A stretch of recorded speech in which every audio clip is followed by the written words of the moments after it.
Halo, Assalamualaikum. Kita berjumpa lagi di pelajaran bahasa Sunda. Pembahasan kali ini mengenai biantara atau dalam bahasa Indonesia kita sebut dengan pidato. Yuk, kita simak videonya sampai habis ya.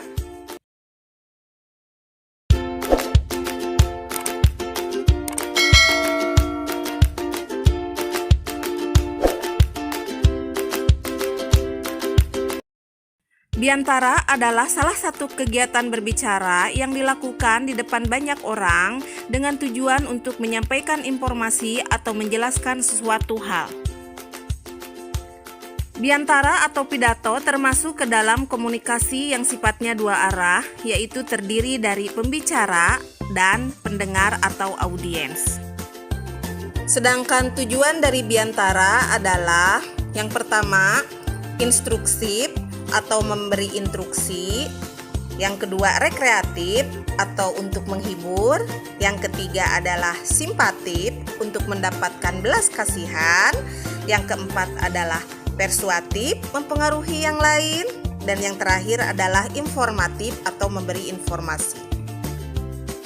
Selanjutnya kita akan membahas mengenai struktur biantara. Struktur biantara dibagi menjadi 5. Yang pertama adalah salam pembukaan. Ucapan salam di dalam bagian ini merupakan ciri khas dari salam pembuka. Contoh, Assalamualaikum, selamat siang, salam sejahtera, dan lain-lain. Struktur yang kedua adalah bubuka. Di dalam bagian bubuka ini kita menyampaikan puji dan syukur kepada Tuhan, kemudian sholawat biasanya, serta di bagian bubuka ini pula kita menyampaikan tema dari biantara yang akan kita sampaikan. Kemudian struktur yang ketiga adalah isi. Di dalam isi ini, keseluruhan dari isi biantara kita sampaikan secara jelas dan lengkap. Informasi-informasi yang ingin kita sampaikan lengkap berada di dalam bagian ini. Kemudian struktur yang keempat adalah panutup atau penutup. Di dalam penutup ini biasanya terdapat kesimpulan dan saran-saran yang ingin disampaikan si pembicara kepada audiens. Biasanya disampaikan melalui pantun, sindiran, biar lebih indah.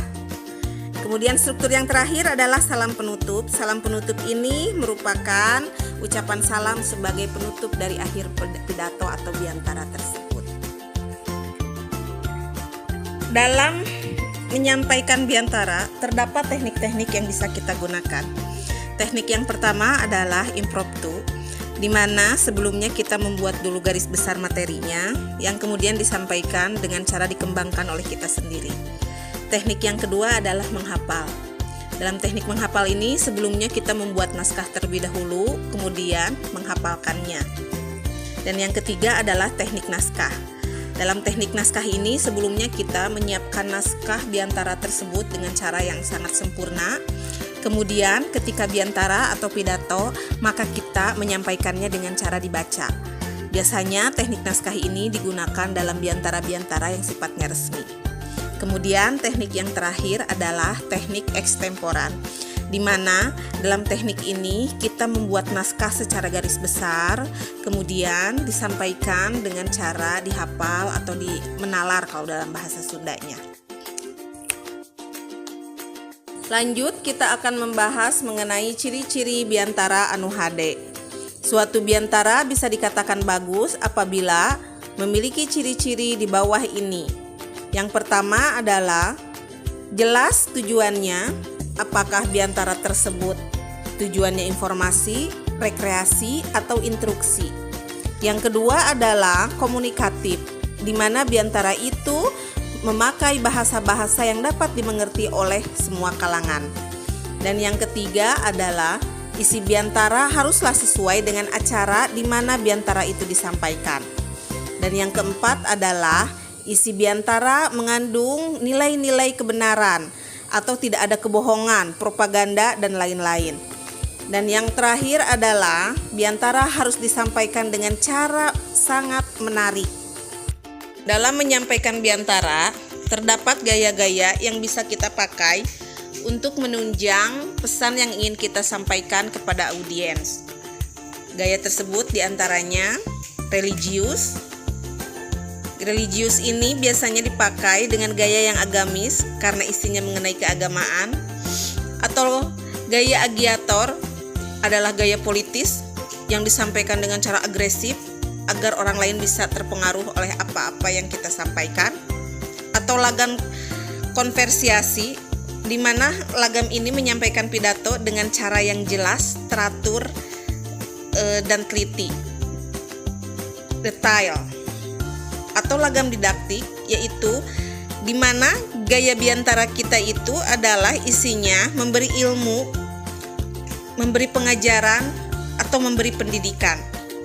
Ada juga lagam sentimental, di mana isinya adalah menilai mengenai suatu hal, memberitahu tentang keunggulan atau kelemahan akan suatu hal. Dan yang terakhir adalah gaya teater, di mana ketika kita menyampaikan biantara, maka kita memakai gaya dan bahasa tubuh yang sesuai dengan isi biantara. Pembahasan kita yang terakhir adalah bagaimana menyusun teks biantara. Dalam menyusun teks biantara, ada beberapa langkah yang harus kita lakukan. Yang pertama adalah menentukan tema. Yang kedua adalah menentukan rangkai karangan yang tentu saja harus disesuaikan dengan temanya. Dan yang ketiga adalah isi biantara haruslah singkat, padat, dan jelas. Dan yang terakhir adalah isi biantara harus menggunakan bahasa yang bagus. Oke, mungkin cukup sekian pembahasan kita mengenai biantara. Mudah-mudahan bermanfaat. Terima kasih ya atas perhatiannya. Wassalamualaikum warahmatullahi wabarakatuh.